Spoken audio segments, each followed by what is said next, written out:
1 लाख रुपए की इनकम वाला आदमी 70 लाख का घर जो है वो आराम से खरीद सकता है। बिकॉज ये क्या मुझे एक घर ओन करना चाहिए या फिर रेंट पे ले लेना चाहिए? और इंटरनेट पे तो इस चीज़ ने बवाल मचा के रखा है, रेंट या घर लेना चाहिए। भाड़े के घर पे या रेंट के घर पे रह रहे हो तो आप कभी भी उसको अपनी तरह नहीं सजा सकते।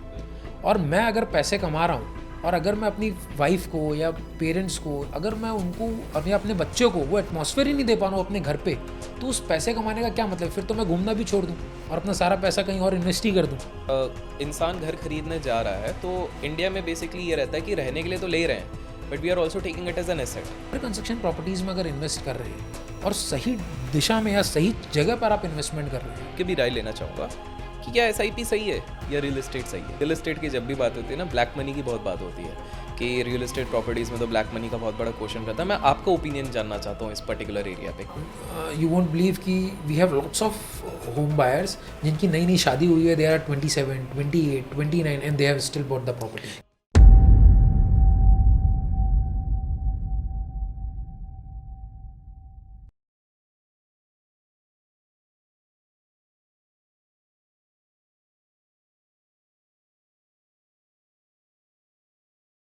घर एक ऐसी चीज़ है जो हर किसी का आज के समय एक सपना होता है कि यार मेरा खुद का एक घर हो। लेकिन बहुत सारे कन्फ्यूजन होते हैं लोगों के दिमाग में। पहला कन्फ्यूजन ये होता है कि यार अपनी सैलरी कम है तो हम कैसे अफोर्ड कर सकते हैं। मतलब आज के टाइम पे किसी की 80,000 1 लाख रुपए सैलरी भी होती है, तो वो कहीं ना कहीं उसके माइंड में दुविधा रहती है कि हम कैसे अफोर्ड कर सकें। फिर कुछ लोगों का सवाल होता है कि रेंट पे लें या फिर सही में खरीद लें। फिर कुछ लोगों के दिमाग में ये सवाल उठता है कि यार चलो ठीक है, अपन एक घर तो लेने की कोशिश करेंगे, लेकिन किस तरह से सही जगह पे सही घर ले सकते हैं। अगर आप लोग भी उनमें से एक हैं जिनके दिमाग में इस तरह के सवाल आते हैं, तो ये पर्टिकुलर पॉडकास्ट केवल आप लोगों के लिए, बिकॉज A to Z आपको आज के समय रियल एस्टेट स्पेसिफिकली घर अगर आपको लेना है तो उसके लिए बहुत इंपॉर्टेंट पॉडकास्ट होने वाला है। और उसके लिए मैं एकदम सही शख्स को लेके आया हूँ, अंकित अग्रवाल जी, हाउसी से। सो अंकित जी, कैसे हैं आप? बस बिल्कुल, नमस्कार, थैंक यू, बहुत अच्छा हो। सो अंकित जी, मैं आपकी जर्नी, काफ़ी सारी चीज़ें मैं जानना चाहूँगा, लेकिन पहले मैं सीधे मुद्दे पे आना चाहूँगा ताकि हमारी ऑडियंस को हेल्प हो। मुझे एक चीज़ बताइए, एक सिचुएशन लेते हैं। किसी व्यक्ति की अगर आज के समय पे 1 लाख रुपए सैलरी है महीने का, ठीक है? और हम वो सब अभी टैक्स वैक्स ये सब नहीं देख रहे, एक समझ रहे हैं नेट इनकम आ रही है मेरे पास, 1 लाख रुपए मेरे खाते में आ रही है। अब ये व्यक्ति आज सोच रहा है, लेट्स से इसकी उम्र कुछ 28-29 है, आज के समय पे हो जाती है कि एक डिसेंट कॉलेज से निकले, एक्सपीरियंस करके ही हो गए। अब ये 28-29 ईयर ओल्ड इंसान है जिसका 1 लाख रुपए सैलरी है, ये किस तरह से प्लानिंग करे अगर उसको एक खुद का एक घर लेना? बिकॉज देखिए इंडिया में तो ये आज के समय पे भी क्या, पहले समय से हम बोले जा रहे हैं कि ज़रूरी है एक घर लेना। तो किस तरह से प्लानिंग की जाए, आप प्लीज़ बताइए। सो देखिए कैसा है कि एक थंब रूल है, लोग अगर आप उसको कैलकुलेट करें तो अगर 1 लाख रुपए की सैलरी है किसी की, तो बेयर मिनिमम आप ये समझ सकते हैं कि वो 50% ऑफ इनकम वो एक ईएमआई दे सकता है। 50% अपना वो ईएमआई दे सकता है। इट मीन्स 1 लाख रुपए अगर उसकी सैलरी है तो वो 50,000 रुपीज़ की ईएमआई दे सकता है। 50,000 की ईएमआई अगर आप दे रहे हैं और एक 25 ईयर्स का भी टेन्योर पकड़ें आप, क्योंकि 28-29 साल अगर हम पकड़ते हैं तो 25 ईयर्स का भी टेन्योर पकड़ें तो उसको अप्रॉक्सीमेटली 70 लाख रुपीज़ का वो घर जो है, वो अगर 70 लाख का भी लोन लेता है तो उसकी एक 49 से 50,000 मतलब 70 लाख का वो घर ले सकता है अगर वो कैलकुलेशन करे। बिकॉज अगर वो घर लेगा तो प्रॉपर्टी एक ऐसी चीज़ है कि यहाँ पर आपको खुद भी कुछ डाउन पेमेंट करना पड़ता है। तो 5 to 10% आपको खुद भी अपना तरफ से पे करना है, तो बाकी का 60-65 लाख रुपीज़ आपका लोन रहेगा। तो उसमें 50,000 रुपीज़ जो है आपकी वो ईएमआई रहेगी। तो वो आराम से 1 लाख रुपए वाला आदमी 1 लाख रुपए की इनकम वाला आदमी 70 लाख का घर जो है वो आराम से खरीद सकता है। बिकॉज ये अंडर कंस्ट्रक्शन की मैं बात बता रहा हूँ। बिकॉज अंडर कंस्ट्रक्शन में क्या होता है कि ईएमआई आपकी इमीडिएट चालू नहीं होती। जो ईएमआई है वो डिसबर्स अमाउंट पे चालू होती है। मतलब फॉर एग्जांपल अगर आपने 70 लाख का एक अंडर कंस्ट्रक्शन घर बुक किया, बट अभी वो फर्स्ट फ्लोर पे ही है, तो अभी तक उसका काम मान के चलिए सिर्फ 30% हुआ है। तो अभी तक उसका सिर्फ 21 लाख का ही काम हुआ है। तो अगर बैंक डिसबर्स भी करेगी तो 20 लाख में से आपने कुछ डाउन पेमेंट दिया तो मान के चलिए 5 लाख आपने खुद दे दिया, तो 16 लाख रुपए ही बैंक जो डिसबर्स करेगी। तो आपकी जो प्री ईएमआई है वो 16 लाख में ही आपकी अप्रोक्सीमेटली 10 से 11 हज़ार रुपए रहेगी। और वो धीरे धीरे बढ़ते बढ़ते बढ़ते बढ़ते 3 साल बाद जब आपको पोजीशन डिलीवर होगा तब जाके वो 50,000 तक रीच कर पाएगी, जो कि आपकी ईएमआई रहेगी। तब तक तो आपकी इनकम भी बढ़ जाएगी। जो ओके, 1 लाख वाला है करेक्ट। उसकी भी अगर 10% भी पकड़े तो 1 30 पहुंच जाएगी। उससे ज़्यादा ही होती है। जी। तो वो आराम से 50-60 हज़ार 50 हज़ार रुपये की ये जो ईएमआई दे सकता है। तो for me according to me 1 lakh रुपए की इनकम में 70 लाख का घर आराम से परचेज किया जा आराम से। सकता है। तो इसी से ना मेरा एक दूसरा सवाल ये उठ रहा है कि आपने ये तो कह दिया कि 1 लाख रुपए पे अपन एक 70 लाख का घर ले सकते हैं, 60-70 लाख का घर ले सकते हैं। लेकिन ना एक बहुत बड़ा विवाद चलता है मार्केट में कि क्या मुझे एक घर ओन करना चाहिए या फिर रेंट पे ले लेना चाहिए? और इंटरनेट पे तो इस चीज़ ने बवाल मचा के रखा है, रेंट या घर लेना चाहिए। अब क्या होता है कि एक आम इंसान तो अपनी लिमिटेड नॉलेज के हिसाब से ज्ञान देता है। आप बिकॉज़ उस साइड से आ रहे हो जिसने पूरे इस मार्केट को देखा है, तो आई वांट टू अंडरस्टैंड आपके हिसाब से क्या चीज़ सही होती है? तो देखिए ये जो बात है ये डिपेंड करता है इंडिविजुअल पे। जैसे फॉर एग्जांपल अगर मैं एक बिजनेसमैन हूँ और मेरे को भी पता है कि मेरे बिजनेस में मेरे फंड्स की रिक्वायरमेंट है और मैं पैसा नहीं निकाल सकता अपने बिजनेस से, या कोई भी काम कर रहा हूँ जहाँ मेरे को अभी पैसे की ज़रूरत अपने आप को फाइनेंशियली ग्रो करने के लिए ज़्यादा है, तो मैं बिल्कुल रेंट पे रह सकता हूँ। कोई प्रॉब्लम नहीं है मेरे को, क्योंकि मेरे को अभी क्योंकि घर एक ऐसी चीज़ है जहाँ पर आपको एक रिस्पेक्टेबल अमाउंट, आज अगर आप 70 लाख या 1 करोड़ का भी घर ले रहे हो तो आपको अपनी तरफ से 15 लाख रुपए होने चाहिए। उसके बगैर आप घर नहीं ले सकते। तो अगर आप उतना पैसा नहीं निकाल सकते हैं अभी, तो आप रेंट पे रहिए, कोई बात नहीं। बट अगर आप एक नॉर्म अच्छी खासी सैलरीड जॉब कर रहे हैं, आप खुश हैं अपनी लाइफ से, you are settled in your life, या आप बिज़नेस भी कर रहे हो, आप सेटल्ड है उसमें, तो डेफ़िनिटली आपको घर खरीदना चाहिए। उसके बहुत सारे रीज़न्स हैं, जैसे मैं आपको बताता हूँ। सबसे बड़ी बात जो है वो फाइनेंशियल सिक्योरिटी है। आज हम काम कर रहे हैं या कोई भी एक इंडिविजुअल काम कर रहा है, वो ये सोच के काम कर रहा है कि भई मेरी फैमिली अच्छे से अपनी ज़िंदगी व्यतीत करे। और अगर मैं कमा रहा हूँ और मेरी इनकम अच्छी है, अगर मैं अपनी फैमिली को फाइनेंशियल सिक्योरिटी ही नहीं दे सकता कि कल को कुछ भी हो जाए, मेरे को हो जाए, कुछ भी हो जाए, मेरी जॉब चली जाए, मेरा बिज़नेस बंद हो जाए, बट मेरा घर तो है। आज लॉकडाउन में भी आपने ये देखा था कि जिनके घर खुद के थे, दे आर एटलीस्ट रिलैक्स कि चलो भाई मेरे को मेरे घर से कोई नहीं निकालेगा। बट जो रेंट पे थे उनका तो सारी सब कुछ खत्म हो गया उनका, क्योंकि उनको तो रोड पे आ गए कि मैं कहाँ जाऊँ? एक तो फाइनेंशियल सिक्योरिटी होता है। दूसरी चीज़ अगर मैं आपको बताऊँ तो जब आप रेंट पे रहते हो, तो क्या होता है कि आपका रेंटल एवरी मंथ इंक्रीज़ होता है। मतलब आज बैंगलोर की मार्केट में अगर आप देखेंगे तो landlords are increasing rent by 30% annually. मतलब 30,000 रुपए का जो रेंट था इस साल, अगले साल वो 40,000 रुपए माँग रहा है। ये एक बात है। तो आपकी जो ऑन आउटगोइंग्स है, जो आपके पैसे जा रहे हैं रेंट पे, वो भी आपका जो है इमीडिएट बेसिस में इंक्रीज़ हो रहा है ईयर ऑन ईयर। दूसरी चीज़ क्या हो रही है कि आप स्थिर नहीं हो। कभी भी आपका लैंडलॉर्ड आके आपको बोल सकता है कि भई मेरे को घर बेचना है या मैं खुद शिफ्ट होना चाहता हूँ, आप घर खाली कर दो। मतलब आपको शिफ्टिंग का भी इश्यू है। मतलब अगर आप कमा रहे हो, आप घर कमा आप आपने इनकम करी है क्योंकि आप पीसफुल ज़िंदगी व्यतीत करना चाहते हो। अब उसमें आपका रेंट भी इंक्रीज़ हो रहा है। आपको कल कोई उठ के आके बोल दिया कि नहीं भाई मेरे को 1 साल का लॉक इन है, लॉक इन के बाद आपको बोल दिया कि नहीं भाई मेरे को घर नहीं देना है। फिर आप अपना घर पैक करके शिफ्ट करो, तो ये एक दिक्कत है। तीसरी दिक्कत एक सबसे बड़ी बात है कि होम इंटीरियर्स, मतलब आप जो अगर भाड़े के घर पे या रेंट के घर पे रह रहे हो, तो आप कभी भी उसको अपनी तरह नहीं सजा सकते। और मैं अगर पैसे कमा रहा हूँ और अगर मैं अपनी वाइफ को या पेरेंट्स को, अगर मैं उनको अभी अपने बच्चों को वो एटमॉस्फेयर ही नहीं दे पा रहा हूँ अपने घर पे, तो उस पैसे कमाने का क्या मतलब? फिर तो मैं घूमना भी छोड़ दूँ और अपना सारा पैसा कहीं और इन्वेस्ट ही कर दूँ। तो होम इंटीरियर्स भी आप, क्योंकि और आप बहुत लोग इस पे ये भी बोलते हैं कि मैं फर्निश्ड घर ले लूँगा। फर्निश्ड घर इज़ लेस देन 5%। मैक्सिमम जो घर आपको रेंट पे मिलते हैं, वो सारे अनफर्निश्ड रहते हैं और फर्निश्ड भी वो आपके अकॉर्डिंगली नहीं होते हैं।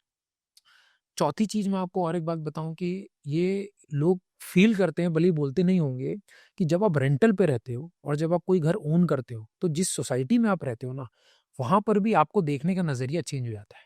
आपका सोशल सर्कल जब आप खुद ओनर हो और जब आप रेंटल हो, उस सोसाइटी में बहुत डिफरेंशिएट करता है। आपकी कोई भी से नहीं होती है सोसाइटी की कोई भी इवेंट पे, मतलब आप अपनी बात नहीं रख सकते because no one is asking you, क्योंकि आप रेंटल पे हो। आपका वो सोशल सर्कल नहीं बनता है। नेबरहुड में आपको लगता है कि ऐसा नहीं है, रेंटल का अपना है, बट स्टिल ये एक ऐसा फैक्टर है जो कि लोग फेस करते हैं, but they don't open up.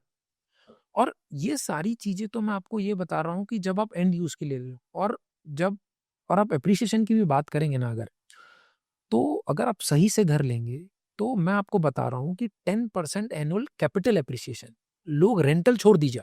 मैं रेंटल की बात ही नहीं कर रहा। रेंटल इज़ जस्ट एन आपको 2.5 से 3% रेंटल आता है। वो तो आप खुद रहने के लिए देख रहे हो, तो आपको रेंटल की ज़रूरत नहीं है।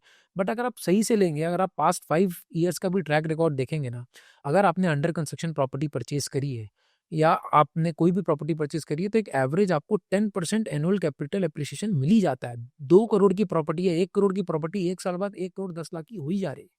हाँ, कुछ सिनेरियोज़ ऐसे होंगे जहाँ पर आपका वो 1 करोड़ वाला 1 करोड़ 5 लाख हुआ होगा।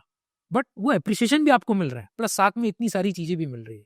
तो अगर मैं सक्षम हूँ तो मेरे को कोई रीजन नहीं दिखता कि तो आप घर ना तो लें। मुझे एक चीज़ बताइए, जो आपने कैपिटल एप्रिसिएशन वाली बात बोली 5 से 10% के बीच की मैं बात कर रहा हूँ। कुछ फैक्टर्स बताइए, क्योंकि जब एक इंसान घर खरीदने जा रहा है तो इंडिया में बेसिकली ये रहता है कि रहने के लिए तो ले ही रहे हैं, but we are also taking it as an asset, कि कल को अगर मान लो जब मेरी आमदनी और बढ़ जाएगी, बोनस आ जाएगी, तो मैं शायद शिफ्ट करूंगा, बट एट प्रेजेंट मैं एसेट के हिसाब से भी ले रहा हूँ ताकि इसको मैं बेचूं।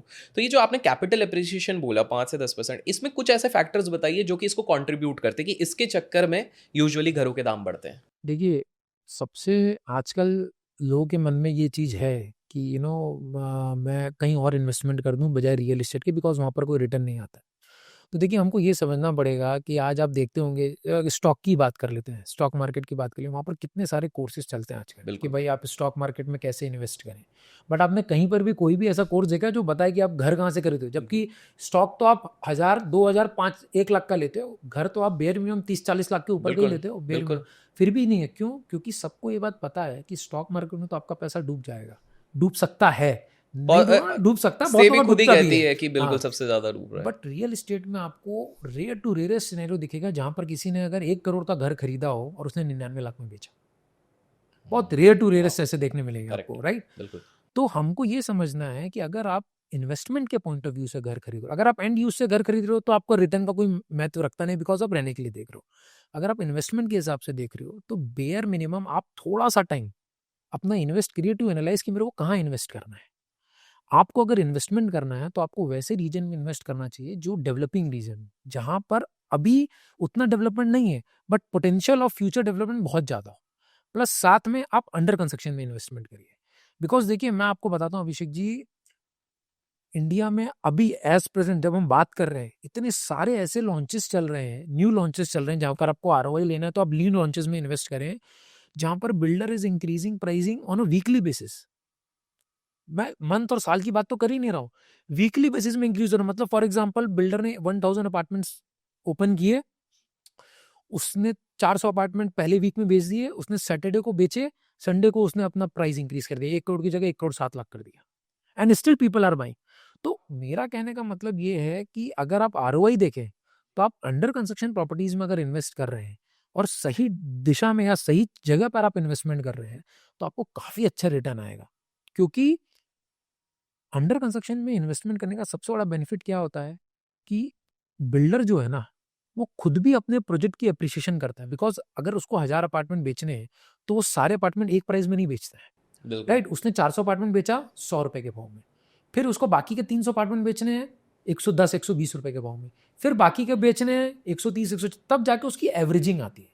तो अंडर कंस्ट्रक्शन में अगर आप सही जगह इन्वेस्ट करेंगे तो एक तो लोकेलिटी भी आपकी प्राइस इंक्रीज करेगी, बिकॉज वो लोकेशन डेवलप हो रहा है तो उसका प्राइस आपको पुश मिलेगा इंक्रीज का, प्लस वो जो प्रोजेक्ट अच्छा है तो बिल्डर भी प्राइस इंक्रीज करा, तब आपको 12% ऑन एन एनुअल बेसिस, बहुत ज़्यादा दिमाग की ज़रूरत नहीं है, नॉर्मल अगर आप सही लॉन्च में इन्वेस्ट करते हैं, सही लोकेशंस में इन्वेस्ट करते हैं, तो आपका ये गारंटीड है। रेंटल तो आप छोड़ दीजिए, मैं तो रेंटल को कंसिडर ही नहीं कर रहा हूँ without, and it's like an FD, जहां पर आपको पता है कि आपका ये नुकसान तो होने नहीं वाला भाई। तो एक साइड तो मेरे को समझ में आ रहा है। अब मेरे ना 2 मित्र हैं, एक संजू भाई हैं, एक दीपू भाई हैं। लोग कमेंट्स में गेस करेंगे कौन है ये दोनों। और ये दोनों ना, बिकॉज़ आपने एक वर्ड बोला था, स्टॉक मार्केट वाली चीज़ बोली थी, तो एक क्लियर डिफरेंस तो मेरे को समझ में आ गया। लेकिन मैं ये समझना चाहूँगा कि संजू भाई और दीपू भाई जो हैं, ये लोग हमेशा एक चीज़ कहते हैं कि भाई एसआईपी करो, एसआईपी करो, एसआईपी करो। मैं आपसे सीधे-सीधे पूछना चाहता हूँ, मैं लोगों से भी समझना चाहूँगा, कमेंट्स में आप बताइए आपको क्या लगता है, व्हाट इज़ बेटर? एंड मैं आपकी भी राय लेना चाहूँगा कि क्या एसआईपी सही है या रियल एस्टेट सही है? देखिए, सबसे पहले हमको ये समझना पड़ेगा कि ये दोनों का जो इन्वेस्टमेंट जो प्राइस ब्रैकेट है वो बहुत डिफरेंट है। एसआईपी आदमी 100 रुपये या 500 रुपये महीने की कर सकता है, बट अगर आप घर खरीद रहे हो तो आपके पास एक रिस्पेक्टेबल अमाउंट ऑफ मनी होना चाहिए जिसके बगैर आप नहीं खरीद सकते। करेक्ट। तो मैं ये बिल्कुल बोलता हूँ कि हाँ, अगर आपके पास पैसा है तो आप स्टॉक में डालिए, SIP is very good, excellent, but साथ में आप रियल इस्टेट में भी डालिए। बिकॉज अभी आज के टाइम पे जब हम बात करें तो थोड़ा बहुत मार्केट ऊपर नीचे चल रहा है, आप जैसे बिल्कुल, देख रहे हैं, बट बिल्कुल। तो आपका जैसे बोलते हैं ना कि भाई डेट फंड में डालना है, तो उस तरीके से ये एक ऐसा डेट फंड हो गया है कि जहाँ पर आपको रिटर्न भी आएगा, आपकी खुद की प्रॉपर्टी भी होगी, वर्स्ट के सिनेरियो में आप वहाँ पर शिफ्ट भी कर सकते हो अगर आपको कल को मतलब आपको ज़रूरत पड़ी या कुछ ऐसी चीज़ हुई, तो आप खुद फैमिली को भी लेके शिफ्ट हो सकते हो। तो मेरा कहने का मतलब है कि there are lots of scenarios wherein it's a 100% win situation for anyone कि कभी भी वो ले ले। तो मैं गॉट इट। कंपेयर नहीं कर रहा हूँ स्टॉक मार्केट में, मैं ये बता रहा हूँ कि अगर आप सही जगह, सही टाइम पे इन्वेस्ट करते हैं, तो आपको अच्छा खासा रिटर्न रिटर्न रियल एस्टेट में मिलेगा। ज़रूर मिलेगा। Got it. बिकॉज़ हमने ना रियल एस्टेट की इतनी बात करी है, अब मैं आपको एक सिचुएशन दे रहा हूँ। जैसे आपकी कंपनी है हाउसी, ठीक है? अब मान लेते हैं एक व्यूअर है जो अभी फ़िलहाल देख रहे हैं, उनको पसंद भी आ रहा है, लाइक भी कर रहे हैं, नहीं किया तो कर लीजिए।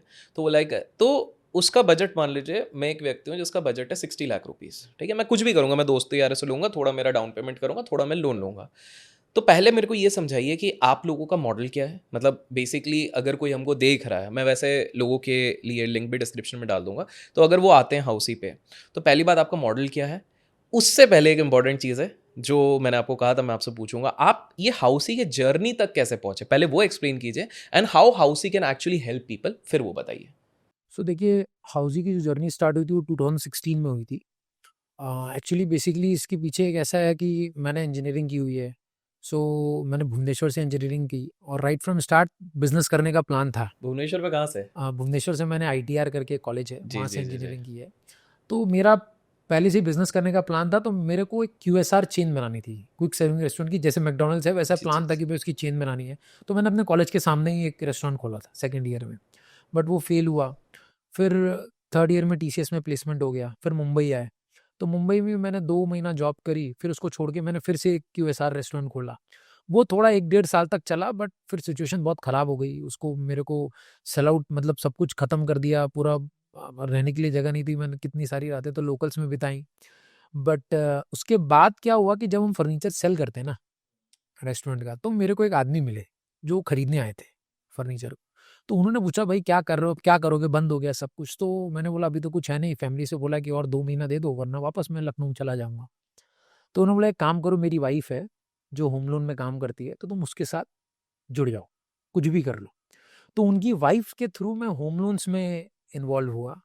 और वो क्योंकि होम लोन था, तो प्रॉपर्टी अपने आप ही आ गई, क्योंकि होम लोन तो जिसको घर खरीदना है, तो वहीं से हमने बॉम्बे में एक छोटी सी जगह है नायगांव, वहाँ से हमने स्टार्ट किया। एक 10 बाई 8 का ऑफिस था हमारा छोटा सा, वहाँ से हमने स्टार्ट किया।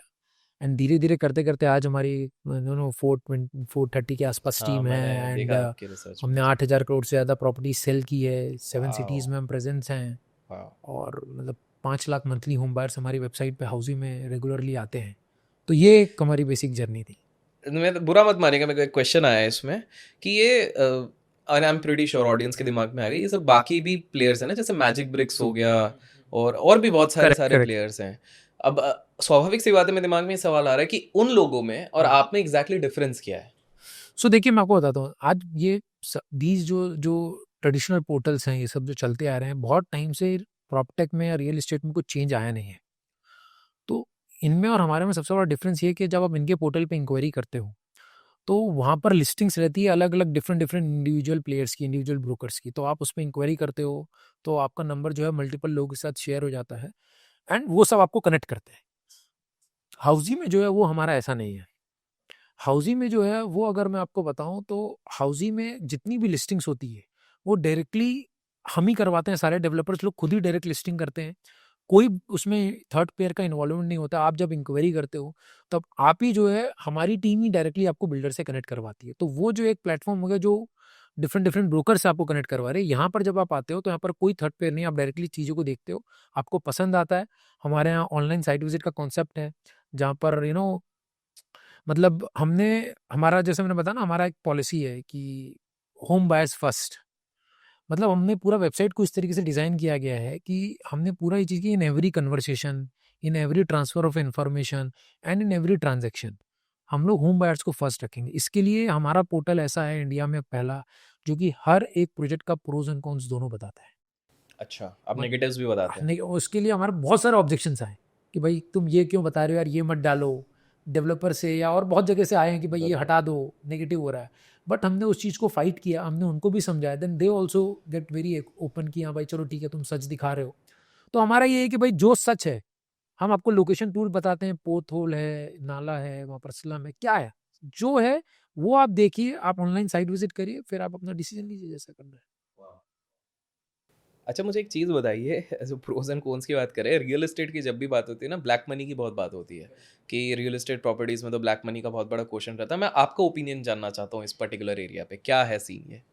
देखिए, अ, जब से रेरा आया है, तब हुँ, से हुँ। ये बात थोड़ा बिल्कुल। एक्सप्लेन कर दीजिए रेरा क्या है फुल फॉर्म रेरा में? एक रियल एस्टेट रेगुलेटरी एक्ट है, ये एक अच्छा, अथॉरिटी गवर्नमेंट ने बनाई थी। और जैसे हम लोगों को सेबी करती हाँ, है हाँ, वैसे ही? ओके, अराउंड, तो वो बनाई हुई है जिससे कि जितने भी रियल एस्टेट प्रोजेक्ट्स हैं, जी, जितने भी ब्रोकर्स हैं, जितने भी रियल एस्टेट के स्टेक होल्डर्स हैं, ठीक है, सब उसके अंडर में आते हैं। ठीक है, उनके रूल्स एंड रेगुलेशंस के अंडर में आते हैं। तो ठीक है, लाइसेंसिंग, प्रोजेक्ट्स की परमिशन सब रेरा ही देती है। तो हर एक स्टेट के अलग-अलग रेरा है, जैसे महारेरा अलग है, कर्नाटका का रेरा अलग है, सबका अलग-अलग है। तो जब से रेरा इम्प्लीमेंट हुआ है, तब से जो कैश या ब्लैक मनी या जिसको हम बोलते हैं, वो 90% जो है वो पूरी खत्म हो गई है। मतलब ऑलमोस्ट खत्म हो गई है। खास करके जितने भी लिस्टेड डेवलपर्स हैं या टॉप डेवलपर्स हैं, वो लोग नहीं चार्ज करते हैं। दे स्ट्रिक्टली से कि नहीं, आपको 100% वाइट पेमेंट करना पड़ेगा। सिर्फ कुछ एक ऐसी जगह हैं, कुछ एक ऐसे सेगमेंट्स हैं, जहाँ पर आज भी कैश जो है वो किंग है।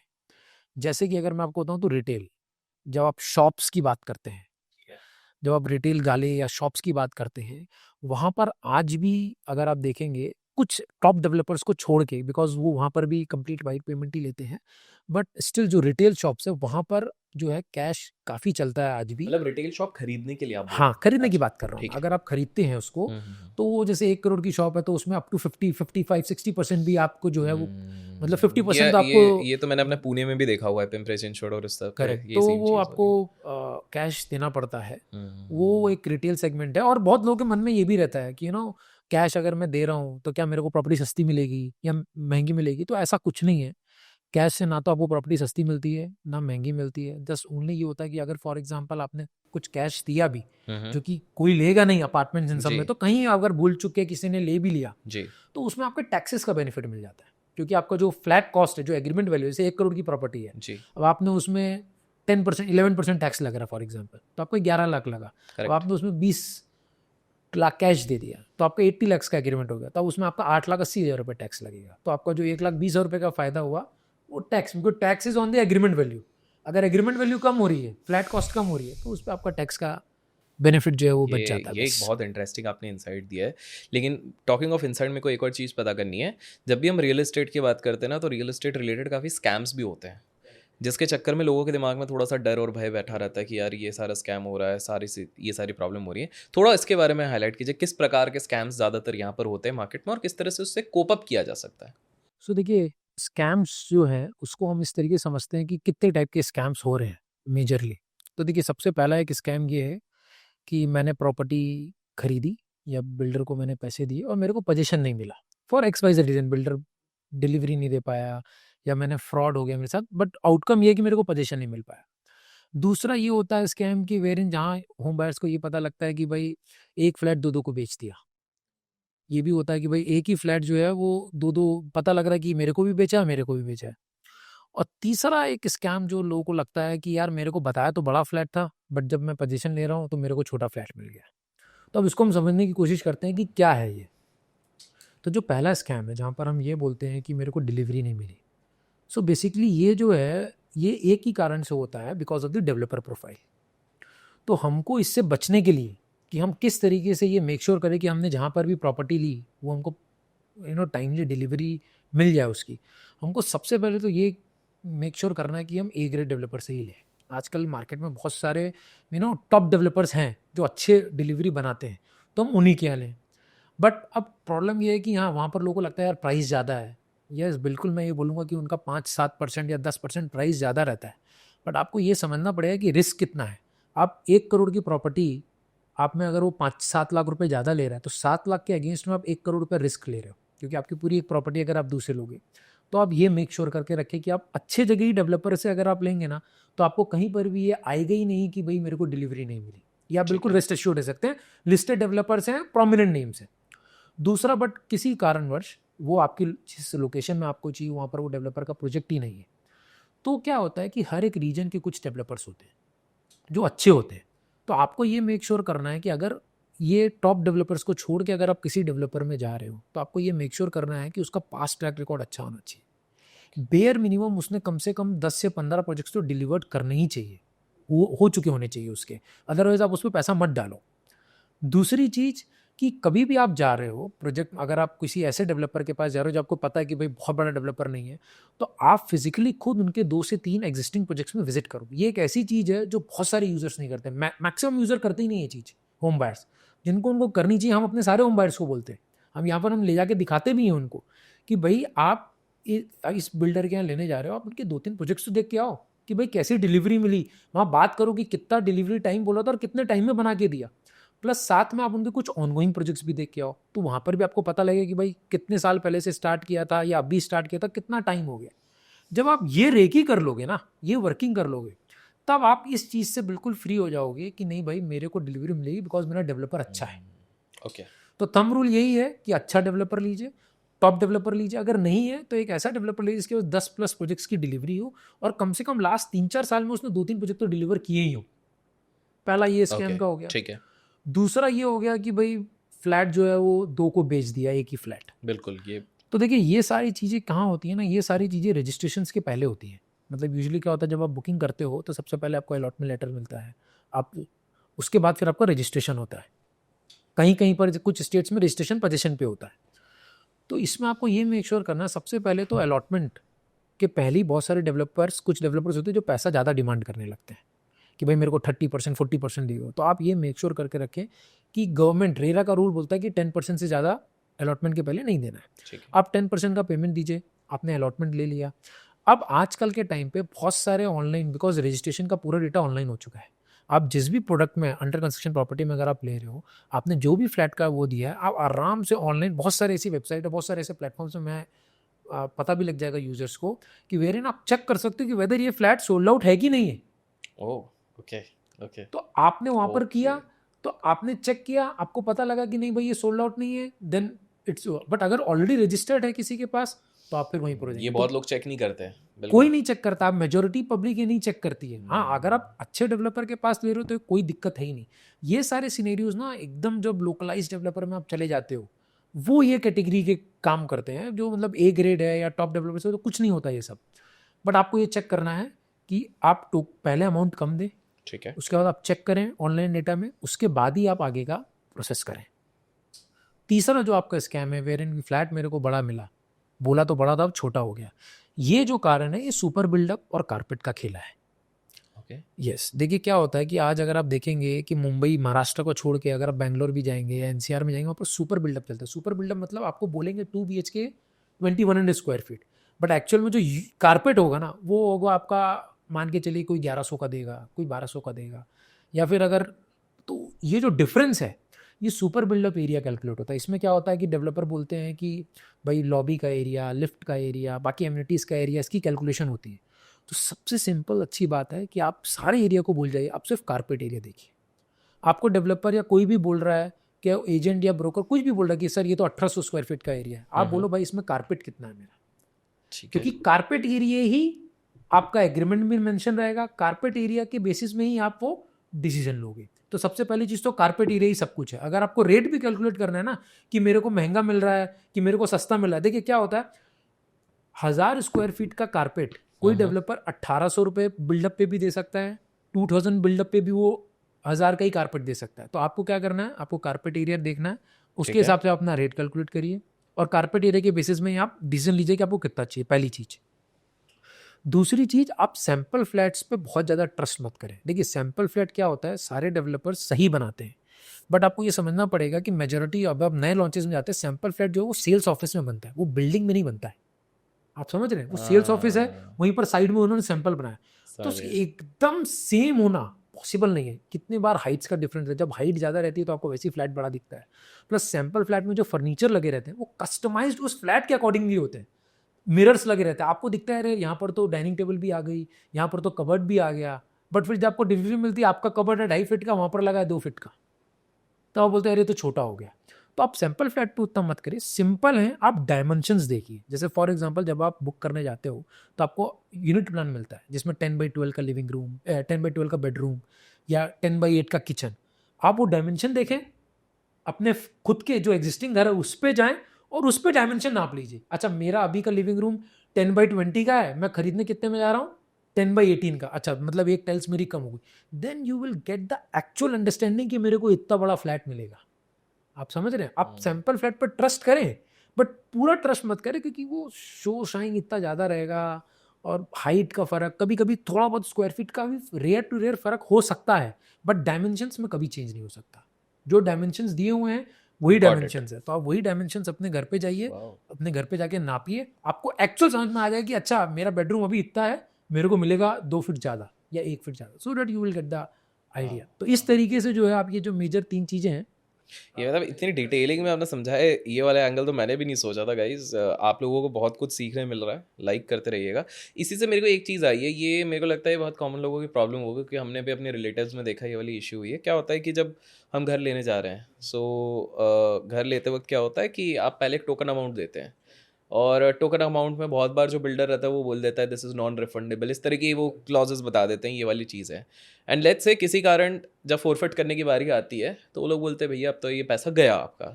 ये एक ना बहुत मेजर प्रॉब्लम हो रही है, इसके बारे में थोड़ा सा बताइए, क्या क्या सच्चाई है इसके पीछे, इसको थोड़ा एक्सप्लेन सो कीजिए। देखिए, अभी जैसे मैंने आपको पहले रेरा के बारे में बताया था, तो ये बहुत बार ऐसा होता है। तो हम एक सिनेरियो कंसिडर करते हैं कि फॉर एग्जांपल आपने एक जगह बुकिंग की, आपने टोकन अमाउंट दिया, और for any reason, for your personal reason, for any reason आपको लगता है कि भाई मैं अब गो अहेड नहीं कर सकता, तो रेरा ने इसके रूल सेट करके रखे हैं कि किस टाइम पे आपका कितना पैसा आपको डिडक्ट होगा। तो फॉर एग्जांपल, जब तक मैंने आपको पहले बताया अलॉटमेंट लेटर इशू होता है, जब तक आपका अलॉटमेंट लेटर इशू नहीं हुआ है, एज पर अगर आपका अलॉटमेंट लेटर इशू नहीं हुआ है, गवर्नमेंट ये बोलती है कि भाई 10% पे अलॉटमेंट लेटर इशू करना है। रेरा जो बोलती है, अगर 10%, 1 करोड़ की प्रॉपर्टी आपने 10 लाख देता, आपको अलॉटमेंट लेटर तो देना ही है। अगर जब तक आपका अलॉटमेंट लेटर इशू नहीं हुआ है, तब तक अगर आप कोई भी कारण से आप कैंसिल करते हो, आपका 100% रिफंडेबल अमाउंट है। 100%। 100%। लेकिन बिल्डर ने बोला हुआ है कि भाई ना। नहीं, वो है ही नहीं। अगर आप रेरा में जाएंगे, ये भी मैंने बताया, ये डेवलपर टू डेवलपर डिपेंड करता है। बहुत सारे अच्छे डेवलपर ऐसा नहीं करते हैं, कुछ ऐसा करते भी है। हमने, हमारे बहुत सारे यूजर्स ऐसे लोकल हैं, वाले थोड़े हाँ, करते हैं, बहुत हाँ। सारे हमारे यूजर्स ऐसे हैं जिन्होंने बुक किया हुआ है, हमने उनका, हमारी लीगल टीम ने उनको असिस्ट भी किया है रेरा में अप्लाई करके कि भाई, और उनको रिफंड भी आया वाओ। है। ओके। तो ये रूल है कि अगर आपका अलॉटमेंट लेटर इशू नहीं हुआ है, तब आप आराम से 100% रिफंडेबल ले सकते हैं, भले ही 10 दिन हो, 15 दिन हो, 20 दिन हो। अब अलॉटमेंट लेटर इशू हो गया फॉर एग्जाम्पल, उसके भी 15 दिन तक आप अगर कैंसिल करते हो तो भी आपका कोई रिफंडेबल, 100% रिफंडेबल रहेगा। उसके बाद okay. After 15 days of issuing the allotment, अगर आप किसी भी रीजन से कैंसिल करते हो, तो only 2% of the flat cost is deductible. Only 2%, 2% only of the flat 2%। Cost, yes. मतलब फॉर एग्जाम्पल, आपने 1 करोड़ की प्रॉपर्टी ली, ठीक है। आपने बिल्डर को 15 लाख रुपए दिए फॉर ठीक है। एग्जाम्पल, तो 15 लाख रुपए दिए, बट बिल्डर आपका सिर्फ और सिर्फ 2 लाख, मतलब 13 1 करोड़ लाख की तो उसको प्रॉपर्टी, रिटर्न करना हाँ, पड़ेगा। 13% इज रिफंडेबल। और कोई मना कर ही नहीं सकता, कुछ नॉन रिफंडेबल टोकन नहीं, कुछ नहीं होता, आपको वो 2% डिडक्ट करके डेवलपर को रिफंड करना ही पड़ेगा। ये रूल है, रेरा ने रूल बनाया ये हुआ है। रेरा ने रूल बनाया हुआ है। और उसमें भी अगर फॉर सिनेरियो, कभी फ्यूचर में सिनेरियो ऐसा होता है कि आपको ये समझ में आता है कि भाई आप तो रजिस्ट्रेशन करने के लिए एग्री थे, ठीक है। अलॉटमेंट के बाद रजिस्ट्रेशन होता है, जैसे महाराष्ट्र में, जी। और किसी कारण फ्रॉम डेवलपर साइड ऐसा हो रहा है कि रजिस्ट्रेशन नहीं हो रहे, तो आप वो 2% भी बचा के आप पूरा रिफंड ले सकते हैं, because it is not your problem, it is the developer side problem, जिसके कारण डिले हो रहा है, तो आप रिफंड ले सकते हो। बट अगर आपने कैंसिल किया अपनी मर्जी से 15 दिन बाद ऑफ इशूइंग द अलॉटमेंट, तो 2% से ज़्यादा आपका डिडक्शन नहीं हो सकता। ये मैंडेटरी है, Got ये किसी का भी अगर हुआ भी है, हमने बहुत सारे यूजर्स का ऐसा रिफंड करवाया भी है, और ये नॉमिनल है, ये हो जाता है। आप हाउसी में सिर्फ फ्लैट्स के साथ ही डील करते हैं या कैसा रहता है? नहीं नहीं, हम हाउसी में आज के टाइम पे हम लोग प्राइमरी मार्केट, जितनी भी टॉप ए ग्रेड डेवलपर्स हैं, वो सारे हमारे, लाइक कुछ नाम बताइए डेवलपर्स जैसे के। लोधा है, ब्रिगेड है, प्रेस्टीज ग्रुप है, अच्छा, देन पूर्वांकरा है, देन कल्पतरू है, there are lots of other all the या डेवलपर्स। ठीक हाँ, है। सो जितने भी प्रोमिनेंट है सारे हमारे पास लिस्टेड हैं, प्लस साथ में हम प्लॉट्स में भी हैं। तो जितनी भी प्लॉट्स में, सबसे अच्छी बात है कि हमारे यहाँ कोई भी लोकल प्लॉटिंग नहीं रहती है, सारी ए ग्रेड डेवलपर्स की स्टैंडर्ड प्लॉटेड टाउनशिप ही रहती है। ये बिकॉज आपने प्लॉटिंग की बोली तो मेरे दिमाग में एक सवाल आया है।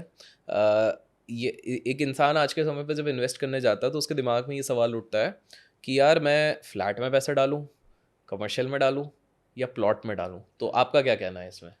तो देखिए, सबसे स्टैंडर्ड जो है, जैसे स्टॉक मार्केट में एक होता है ना SIP, वैसे ही रियल इस्टेट में अपार्टमेंट है। इट्स अ सेफ प्ले, बहुत अच्छा है। आप अपार्टमेंट में इन्वेस्ट करें, अगर आप रेगुलर हैं, आपको, आपके पास कम डाउन पेमेंट है, आपको पता है भाई 5-10% डाउन पेमेंट दूँ, बाकी का घर ले लूँ, तो एक नॉर्मल आदमी अपार्टमेंट में इन्वेस्ट करे, आराम से आपका अच्छा खासा रिटर्न भी मिलेगा आपको। और कल को ये भी है कि आप शिफ्ट भी करना चाहो तो शिफ्ट भी कर सकते हो। ओके। अपार्टमेंट्स का ये है कि होल्डिंग पीरियड ज़्यादा नहीं है, आप 3-4 साल में आराम से आप 4 साल में आप आराम से रिटर्न लेके निकल प्रॉफिट सकते बना हैं, के निकल सकते निकल हैं। सकते हैं। ठीक है।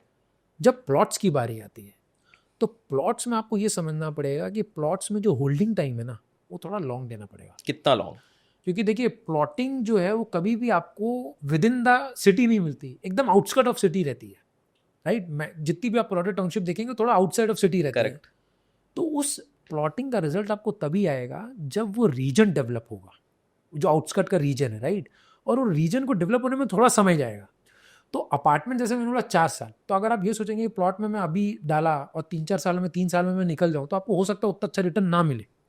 बट हाँ, अगर आप 5-6 साल रुकते हो, ये 5-6 साल का हो सकता है, 7 साल भी हो सकता है 5 साल भी हो जाए, बट एक थोड़ा लॉन्ग ड्यूरेशन आपको देना पड़ेगा, तब आपको रिटर्न जो है वो अपार्टमेंट से डबल भी आएगा। बिकॉज प्लॉट एक ऐसी चीज़ है कि आप 6-7 साल अगर आप इन्हें अच्छी जगह प्लॉटिंग ले ली, तो इट माइट हैपन कि आपने 60 लाख की प्रॉपर्टी ली है, 60 लाख का प्लॉट लिया है, वो हो सकता है आपको 1 करोड़ का प्लॉट बन जाए। बट उसमें आपका टाइम फ्रेम जो है वो लॉन्ग होना चाहिए। जैसे मैंने आपको बताया कि SIP सेफ है, राइट, वैसे ही अपार्टमेंट सेफ है। वहाँ पर आप कोई नॉर्मल डेवलपर का भी लेंगे ना तो भी आपको कोई दिक्कत नहीं है, क्योंकि आपको डिलीवरी मतलब there risk is low. Plots में आपको ये मेक श्योर करना है कि प्लॉट जिसका भी ले रहे हो वो मैंडेटरी A ग्रेड ही होना चाहिए। आप वहाँ पर लोकल के साथ रिस्क ही नहीं ले सकते। क्यों? सबसे बड़ी बात यह है कि एंक्रोचमेंट। अगर एक प्लॉटेड टाउनशिप अच्छी नहीं है और अच्छा डेवलपर नहीं है ये तो बहुत कल को होता है। कोई भी बिल्कुल। आके आपके प्लॉट में बैठ जाएगा, आप कुछ नहीं कर सकते। बिल्कुल। दूसरी चीज, आजकल फ्रैक्शनल 7/12 बहुत चल रही है। वेरिएंट क्या होता है कि लोकल डेवलपर्स क्या करते हैं, या एकदम जो लोकलाइज्ड हैं, वो क्या कहते हैं, आपको 10,000 स्क्वायर फीट का एक प्लॉट देते हैं। अब उसमें आपको बोलते हैं कि भाई उसने 10,000 स्क्वायर फीट को 1,000 स्क्वायर फीट में बांट दिया फॉर एग्जाम्पल, या 2-2 हज़ार में 5 प्लॉट काट दिए। अब उसमें उसने बोला तो 7/12, बट हुआ क्या पता है, वो 10,000 स्क्वायर फीट का 7/12 वो 2-2 हज़ार स्क्वायर फीट के 5 बंदों के नाम पे हुआ। बट उसमें उस 10,000 में आपका कौन सा 2,000 है वो नहीं पता आपको। आप समझे मेरी बात? हाँ, मैं इसलिए सोच रहा हूँ, मैंने भी एक प्लॉट लिया हुआ कुछ इस तरह से। तो हाँ। उसलिए मतलब वो मार्किंग नहीं है, वो 7/12 दो, बट अगर आप कल को बेचने जाओगे तो आप उस 10,000 स्क्वायर फीट में 2,000 के भागीदारी हो। कौन से 2,000 की भागीदारी हो ये नहीं पता है। ओह हाँ, समझ रहा हूँ। आप समझ रहे हैं? करेक्ट। तो रेरा हाँ। रजिस्टर्ड होना चाहिए, अच्छा डेवलपर होना चाहिए, बिकॉज वही आपको 7/12 करके देगा। आपका इंक्रोचमेंट का कोई दिक्कत नहीं है, फेंसिंग उनसिंग भी करके देते हैं, प्लस वो टाउनशिप बनाते हैं तो मेंटेन रहता है। अदरवाइज देखा आपने प्लॉट ले लिया 2 साल बाद तो वहाँ पर घास उगी हुई है, सो खेती बेसिकली चल एक रही है। अच्छा बिल्डर रहता है वो, अगर टाउनशिप बना रहा है, ये सारी चीजें कर रहा है, तो it is like a safe. It's a very safe plot, is a very safe given developer is good and you have a little bit more patience कि आप होल्डिंग पीरियड थोड़ा अच्छा अब रखें। देखिए कैसा रहता है कि आपने जैसे बताया आपके साथ जो बिल्डर जुड़े हुए हैं, जैसे लोधा हो गया, हिरानंदानी, सारे बड़े बड़े नाम हैं। बहुत सारे लोग होते हैं कि उनकी सिटीज में, लेट्स टेक एन एग्जांपल, शायद अभी उतने बड़े बिल्डर आए नहीं है, correct eventually they correct will come. Correct correct. अब अगर किसी टायर 2 टायर 3 सिटी वाले को डिसाइड करना है कि with which builder should I go, because safety सबको चाहिए, बिकॉज हार्ड अर्न मनी है, 60-70 लाख भी कोई डाल रहा है तो आमदनी की डाल रहा है, तो मैं क्या चीज़ ध्यान रखूँ उस समय पे, एग्जैक्टली क्या रखूँ? देखिए जैसे मैंने आपको पहले बताया, जैसे अपार्टमेंट्स में है वैसे ही प्लॉटेड में भी है कि जो डेवलपर है उसका ट्रैक रिकॉर्ड बहुत अच्छी, बहुत ज़्यादा एटलीस्ट जरूरी है। 10 हाँ मतलब प्रोजेक्ट्स। अगर प्लॉटिंग में आप ले रहे हो तो उसने कम से कम 10-12 टाउनशिप, प्लॉटेड टाउनशिप तो डिलीवरी होनी चाहिए। उस आप जाके विजिट करके आओ कि देखो भाई जो उसने प्लॉटेड टाउनशिप बनाया उसकी हालत क्या है अभी। अच्छा, इसमें रेड फ्लैग क्या होगा? जैसे क्या होता है कि कुछ लोग बड़े भोले रहते हैं, वो किसी एक नए बिल्डर के पास चले गए। अब बिल्डर लोग तो अपनी चिकनी चुपड़ी बातों में आपको फंसाएंगे।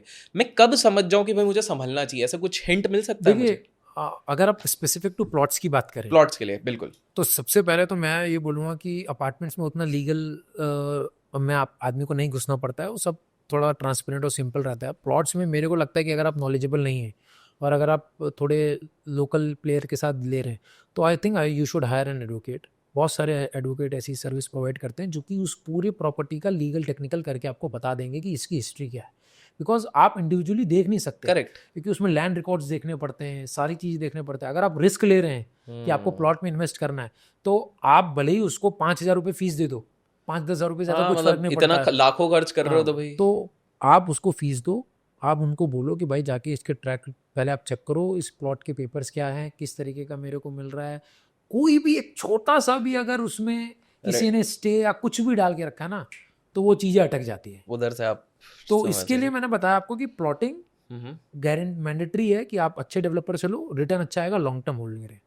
तीसरी बात जो कमर्शियल की मैंने बताई आपको, कमर्शियल 2 टाइप के होते हैं। देखिए, एक होता है रिटेल, ठीक है। और एक होता है बुटीक ऑफिसेस। आज से थोड़े टाइम पहले अगर मैं आपको बताऊं, 10 साल पहले या 5-6 साल पहले ना, पहले सिर्फ ए ग्रेड ऑफिस, जो ग्लास फसाड की बड़ी बड़ी, वो सब बड़े बड़े आते थे, 5,000 स्क्वायर फीट, 10,000 फीट, पूरा फ्लोर बेचते थे, लीज पे देते थे। बट अभी लास्ट 4-5 साल से क्या ट्रेंड आया, boutique offices, where in 300 square feet से लेकर 2,000 स्क्वायर फीट तक के small offices with building A grade, पूरा आपका लॉबी, एंट्रेंस लॉबी, कैफेटेरिया, सब कुछ मिलेगा। तो आप उस कमर्शियल में इन्वेस्ट कर सकते हैं। You will gate bare minimum, मतलब जो होता है 55 पैसा। जैसे रेंटल में 2.5% रिटर्न आता है, रेसिडेंशियल में यहाँ पर 5.56% तक का रिटर्न भी आपको मिलेगा रेंटल में। और वो बहुत ज़्यादा डिमांड में आ गया है। जैसे क्या होता है ना, जैसे सीए हो गए, एडवोकेट्स हो गए, या स्मॉल एसएमईज हो गए, वो लोग लेते हैं। बट उस पर आपको इन्वेस्ट करना ना, ये थोड़े से सेल्फ एम्प्लॉयड लोग ज़्यादा थोड़ा इन्वेस्ट करते हैं, बिकॉज यहाँ पर लोन उतना नहीं मिलता। एवरेज लोन ही 70%। जैसे अपार्टमेंट में आप 90% तक लोन ले सकते हो, यहाँ पर आपको डाउन पेमेंट थोड़ा ज़्यादा देना पड़ेगा। आपको 1 करोड़ में 30 लाख तो आपको डालने ही पड़ेंगे। प्लस बिजनेसमैन इसलिए सोचते हैं कि चलो भाई, कल को कुछ नहीं हुआ तो मैं अपना ही ऑफिस यहाँ पर शिफ्ट कर दूंगा। और चौथा ओके। आपका रिटेल। रिटेल अगर मैं आपको बताऊं अभिषेक जी, रिटेल एक ऐसी चीज़ है कि जहाँ पर पैसा, जो आपने वो देखा था, मीम्स देखा था कि पैसा डबल, तो रिटेल एक ऐसी चीज़ है, पैसा डबल वाली चीज़ है। ओह, मतलब ओके। इसलिए आप देखोगे आप, बट सबसे बड़ा डिफिकल्ट ये है कि रिटेल आपको खरीदने ही नहीं मिलेगा, क्योंकि बेचता ही नहीं है डेवलपर। अच्छा, developer usually don't sell retail in under construction first of all, okay. क्योंकि उनको पता है कि मेरा रिटेल चुटकी में बिकेगा। आप देखते हो कोई भी mall, Inorbit mall, Phoenix mall, एक भी शॉप बिकी हुई नहीं है। All shops are on lease. Correct, हाँ, ये मैंने देखा क्योंकि हुआ है। आज अगर वो बोले ना कि ये मॉल मेरे को बेचना है, 2 घंटे के अंदर पूरी दुकानें बिक जाएंगी। वाई, मतलब उसकी इतनी वैल्यू है? बिकॉज रिटेल शॉप्स की और रिटेल्स की ना बहुत अच्छा, हाँ, क्योंकि मैंने यही नोटिस किया, सब लीज पे ही देते हैं। बिकॉज क्या है ना, आपको इतने अच्छे टेनेंट्स कहाँ से मिलेंगे मॉल्स में? मॉल्स में कितने अच्छे टेनेंट रहते हैं, बिग ब्रांड्स रहते हैं, वहाँ पर रेंटल का कोई दिक्कत नहीं है, मंथली इंक्रीज रहता है। और आपको पता है कि इतने बड़े ब्रांड में आपकी शॉप विदाउट रेंटल जाएगी ही नहीं। और प्लस रिटेल का जो एप्रिसिएशन है ना, बहुत खतरनाक है, बहुत ज़्यादा खतरनाक है। मतलब आप मान के चलिए, अगर आपको किस्मत अच्छी रही और आपने किसी अंडर कंस्ट्रक्शन डेवलपर से बोल के रिटेल शॉप ले ली, एकदम नॉर्मल शॉप भी आप ले लोगे ना, एक नॉर्मल है जिसको हम बोलते हैं कि भाई चलो 300 स्क्वायर फीट की शॉप ले ली, आपने अगर सही टाइम पे ले ली, अंडर कंस्ट्रक्शन में सही टाइम पे, आपका 3 साल 4 साल में वो ना आपका प्राइस इंक्रीज डबल कर देगा वो। बट आपको मिलना बहुत मुश्किल है, बिकॉज डेवलपर को भी पता है कि यार ये तो मेरा हॉट केक है, तो इसको मैं जब पोजीशन हो जाएगा पूरा प्रीमियम प्राइसिंग में सेल करूंगा, या फिर मैं लीज पे दे दूंगा।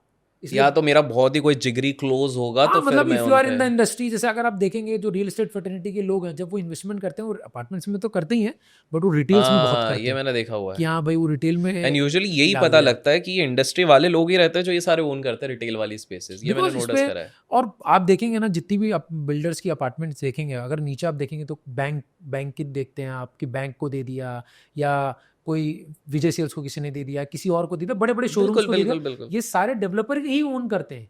अपार्टमेंट सब बिक गए, बट नीचे के डेवलपर्स ही ओन करते हैं और वो लीज पे देते हैं, बिकॉज भाव तो बढ़ रहा है दुकान का, वो आज बेचना चाहे आज बिक जाएगा। तो एक बात बताइए, आउट ऑफ क्यूरियोसिटी आया, जैसे मान लीजिए कुछ 12-15 साल पुराने कुछ मॉल्स हो, जैसे मुंबई में मैंने देखा हुआ है, जो स्टार्टिंग में किसी ने ले लिया है, 15 साल तक वो मॉल चला, उसके बाद कुछ प्रॉब्लम के चक्कर में वो नहीं चल रहा है, उन लोगों के तो पैसे वैसे सब निकल गए होंगे जिन्होंने वो शॉप वॉप ली आपको होगी। रेंटल बहुत बहुत ज़्यादा अच्छा मिलता है और मैंने मॉल्स पता करा में। हुआ है, रेंटल तो आप बहुत ही आप ज़्यादा है। आप नहीं विश्वास मानोगे, अभी बॉम्बे में ही ओबरा मॉल भी खुल रहे हैं, जी, दूसरे एक जी, और जी, जी, ओबरा जी। मॉल नया खुल रहा है। एवरीथिंग लीज खत्म हो गई, पूरी पूरी सारी शॉप्स, ऊपर फूड कोर्ट से लेकर ऊपर से लेकर नीचे तक एक एक कोना लीज पे चला गया है। ये सेम चीज़ हुई थी, मैं आपको बताता हूँ, बिल्कुल सही बोल रहे हैं। पुणे में मैंने एक बार पता भी किया था, एक जन के उनने रेंटल वो था, मैंने बोला आप बेच दो, आप जो प्राइस बोलो बेच दो, बेचने को तैयार ही नहीं है, बोले नहीं बेचेंगे। बेचने नहीं है ना, उसको पता है कि ये तो मैं आज बेचना चाहूँ बिक जाए और मेरे को अच्छा खासा रिटर्न भी आ रहा है ना। हाँ, हाँ, बिल्कुल, बट बिल्कुल। मैंने जैसे आपको बताया कि रिटेल नॉर्मल आदमी ले नहीं सकते, बिकॉज उसमें कैश कंपोनेंट हाँ, स्टिल चल रहा हाँ, है। वो चल अभी वो थोड़ा बहुत,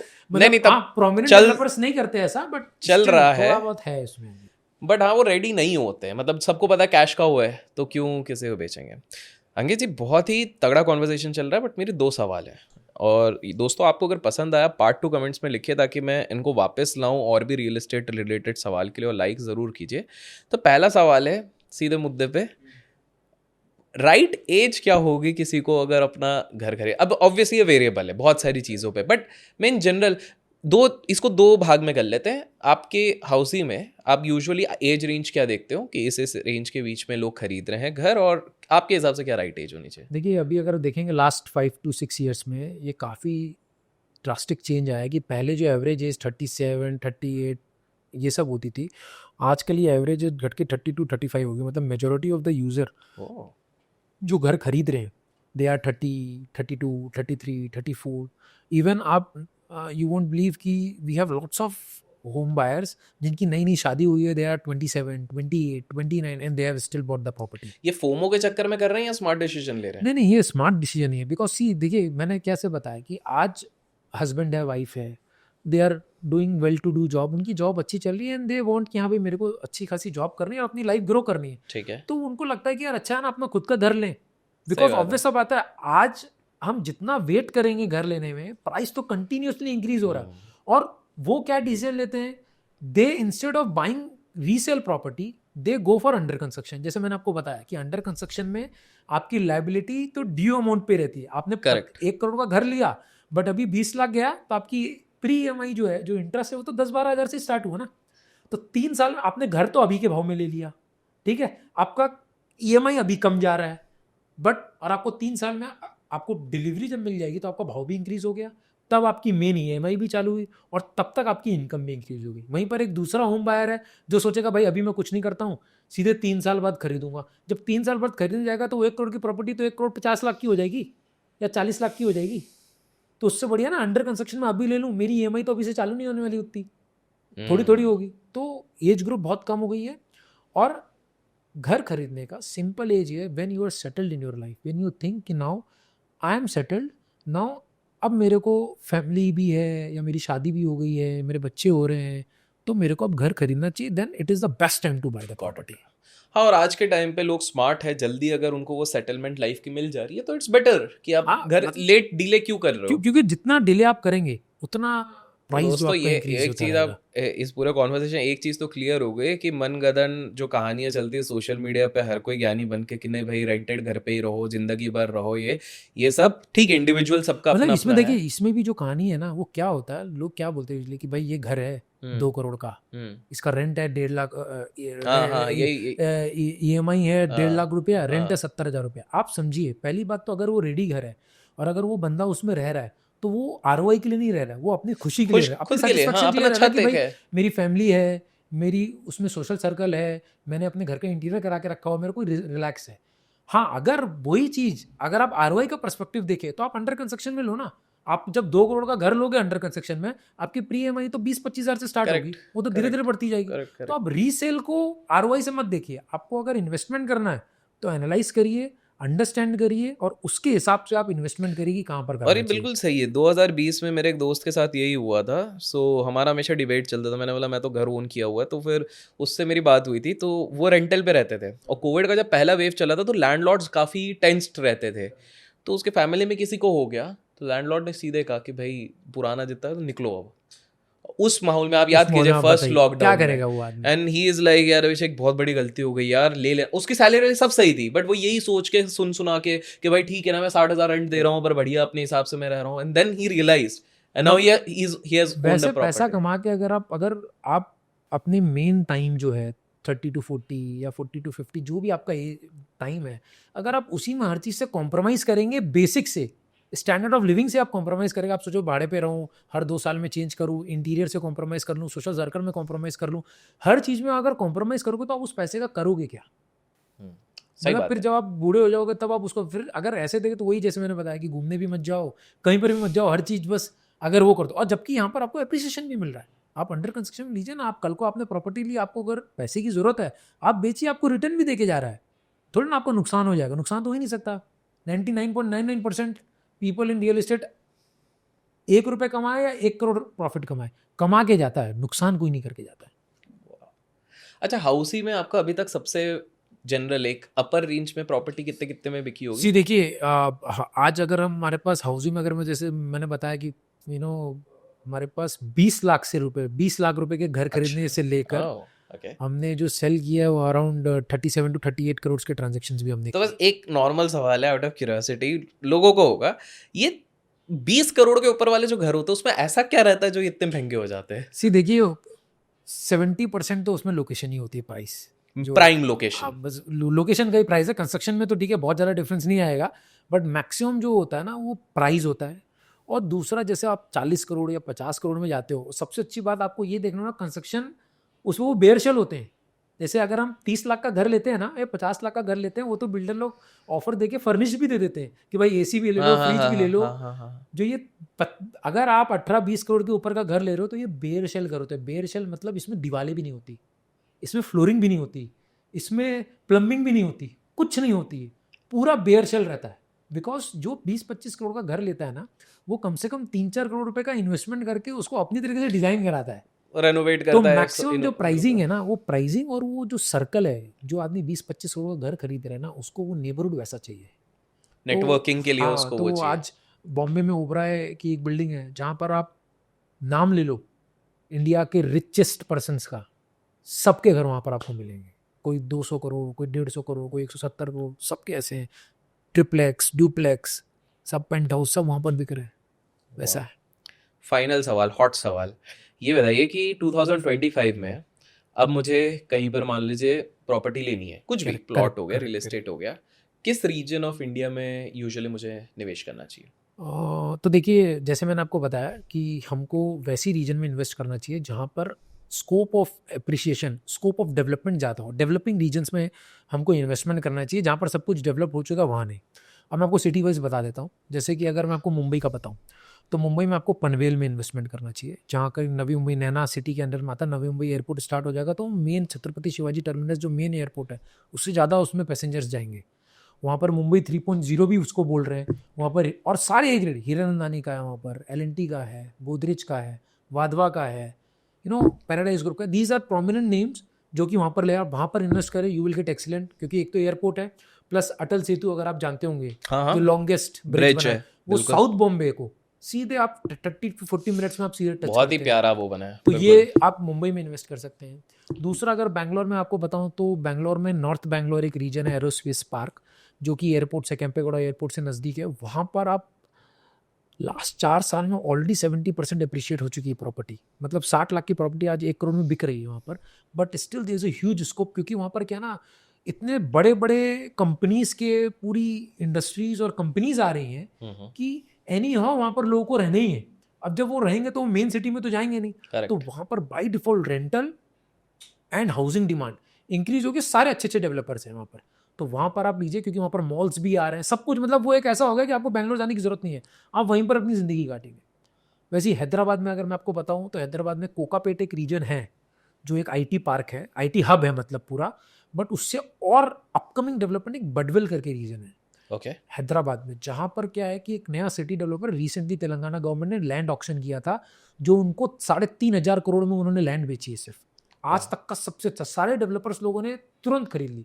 सब prominent names, Prestige group, Brigade group, then My Home constructions, these are prominent names जो वहाँ पर डेवलप कर रहे हैं। वो क्या है ना, एक आउटर रिंग रोड है, एक आउटर रिंग रोड है हैदराबाद में, वो टच है, एयरपोर्ट एकदम नज़दीक है, आईटी पार्क्स आ रहे हैं, तो वहाँ पर आप इन्वेस्ट कर सकते हैं। वाह। वैसे ही पुणे में आप देखेंगे तो खराडी, एक अपर खराडी करके रीजन है, वहाँ पर मतलब दीज आर द रीजन जहाँ पर आप इन्वेस्ट करें। अगर तो जो बोला ना कि 12% तो आप आंख बंद करके इन्वेस्ट करके सो जाइए, आप 4 साल बाद बोलिए, 4 से 5 साल के अंदर आपको 12% एनुअल रिटर्न मिल ही जाएगा, आपको गारंटीड मिल जाएगा। क्या बात है अंकित जी, ये कॉन्वर्जेशन जो बहुत आज हुआ है बहुत वैल्यू बेस्ड हुआ है, क्योंकि हमने सारी चीज़ें जो एक रियल एस्टेट के, I know there are lot of parts which is remaining जो लोगों के डिमांड पे हम सेकंड पार्ट में डिस्कस करेंगे, लेकिन बेहतरीन कॉन्वर्जेशन रहा है।